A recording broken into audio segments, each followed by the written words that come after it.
Relations between European Union and Iran has always been subordinate to the policies of the US towards Iran during the last 40 years.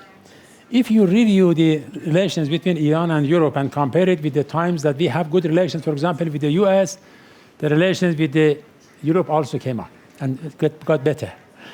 When it got worse with the US, the relations with the EU got worse. My own opinion is that there's more justification on the Iranian side to mistrust Europe than the other way around.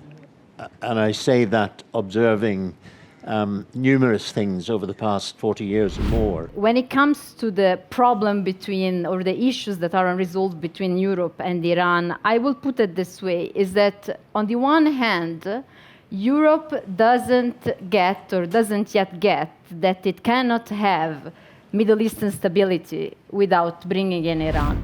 The main challenge for the relations between Europe and Iran is to improve the understanding, to improve understanding about the way each side think, behave, how they make a meaning of the certain things which are on the discussions.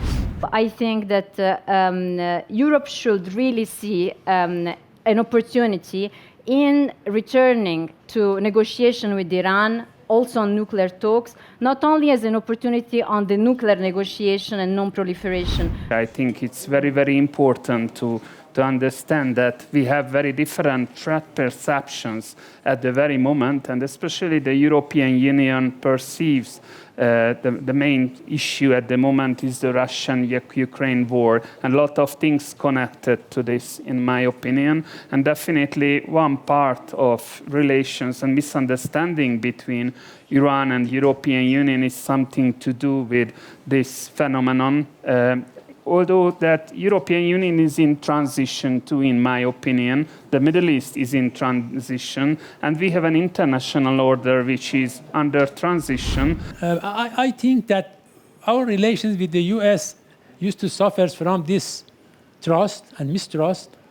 Our relations with Europe has been suffering from mistrust and disrespect. So I think we are at this point, both with the JCPOA and in Europe-Iran relationship, where we have a very short time frame to act.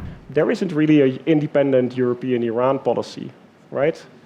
Because European economic actors will not trade potential profits in Iran for certain and much larger profits in America. And in the political establishment, there is no appetite for that kind of fight. Which is changing now slowly as a result of the erratics of the Trump administration, but we're not there yet, right? Europe needs the Americans in Ukraine, so they're not going to trade that off for, let's say, a fight on Iran or a number of other issues.